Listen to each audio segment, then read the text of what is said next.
Welcome back to another episode of On the Subject. I'm your host, Michael Vilardo, co-founder and CEO of Subject, subject.com, subject.ai. You know where to find us. But today we have an incredibly special guest.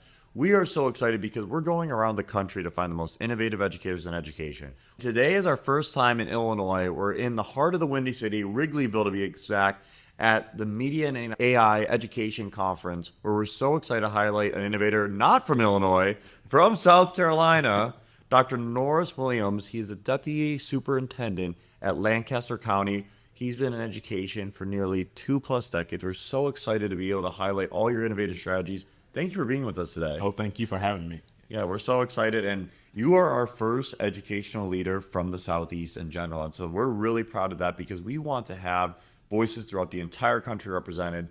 What do you think for you has made you so passionate about helping students? Why did you get into education? For me, I became an educator just because I knew that was the pathway for so many students to obtain success. It's once you gain those credibilities and obtain credentials, you can write your path. And so that was one of the leading factors for me. I love that. And we talk about social mobility, social equity, and how we could be able to fight that with education to help these students have the best chance for themselves and their families to have fulfilling, exciting lives. What have you seen so far across your time in education change the most? We talk about how every 5 to 10 years, there's clear cultural changes. Is there anything you noticed in 2025 that was different in 2010?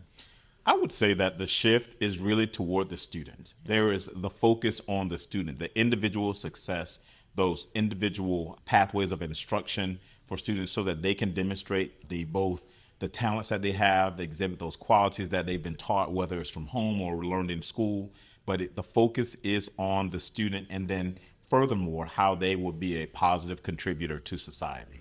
I love that. Yeah, student, we say when the curriculum adjusts to the student instead of the other way around, the student has a much better chance of being engaged with the product, with education, and being really excited about the learning opportunities that are ahead of them. You talked about, we had a brief moment out there, and shout out, your panel was incredible, so inspiring. Thank you. And really, the entirety of the panel, so many great diverse perspectives. And you really were able to mention a lot about how we're seeing AI, not only in high school and middle school students who are true digital natives. What have you noticed across Gen Z to Gen Alpha, this transition that you're really excited about in terms of centering even more around the student? I'm super excited about the independence of students these days. They're not waiting for things to happen for them. They're creating that change that they need, and for the most part in very positive manners. And so we're seeing more entrepreneurs, more self-thinkers, business starters now, and that is so exciting. Whereas they're not following this pattern that was traditional, but they're setting their own paths. And that, to me, that's exhilarating because they are now the leaders that we used to talk about of the future. The future is now, and they're demonstrating that every day.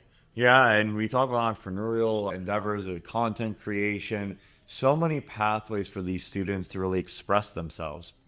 I think it's really great because in education, we can now be able to access so many more data points of student voices, which makes it really impactful. You've been at this conference now for several days. We've been able to really connect with a lot of different regionalities.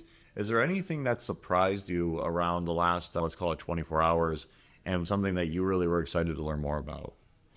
So the differences, I think being from the South, particularly the Southeast, the differences in structures that we have in school, just hearing other peers talk about their districts or their positions. And I'm like, wow, okay, that's quite different than what I'm used to. I'm born in South Carolina. I've been there for 26 years now as an educator.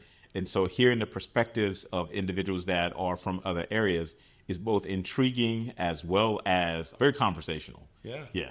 I know, it's so fun. I love that. We're lifelong learners here, and just being able to ask questions is so much fun. Hey, what do you think of this? What do you think of that? And learning from our peers is so powerful. When you think about the next 10 years across education, what would you love education to look like in 2035? Or better yet, your panel talked about 2040, preparing students for 2040. What would your aspirational view on education be for that lens? So in the panel discussion, I mentioned everyone in the room and everyone having a cell phone or some type of device for communication. And based on your likes, your interests, your profession, your phone is creating pathways or using algorithms that are guiding you to the things that you're most interested in.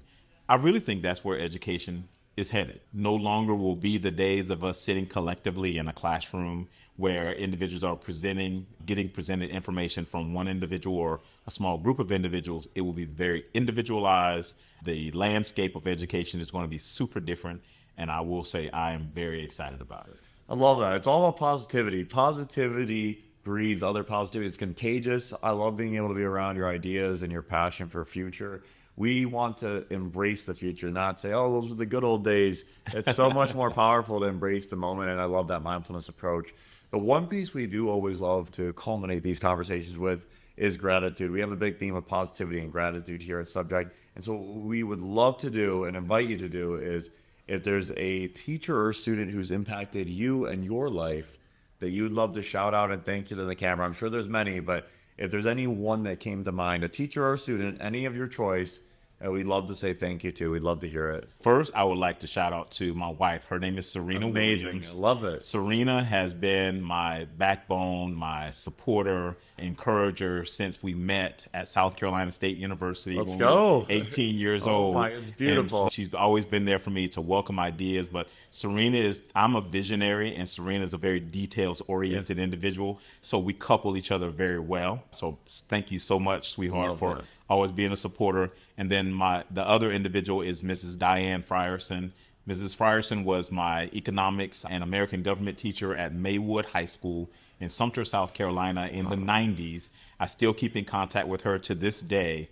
And she just really outlined, she was, in my opinion, a precursor to how you effectively manage yourself in society as a positive citizen while also learning American government and economics. Hats off to Serena, and shout out to Mrs. Diane Frierson from Maywood High School. Amazing. That is a very emotional piece. I love that. And see, love, positivity, real human connection, that's what's able to inspire future students, peer leadership roles. Dr. Norris, thank you so much for your time today. And please comment down below, subscribe. We're really trying to push our listeners to YouTube and or Spotify so we can have more incredible, innovative educational leaders like Dr. Norris on the pod real soon. Thank you so much for your time today. Thank you. I appreciate the opportunity. So much fun. Thank you.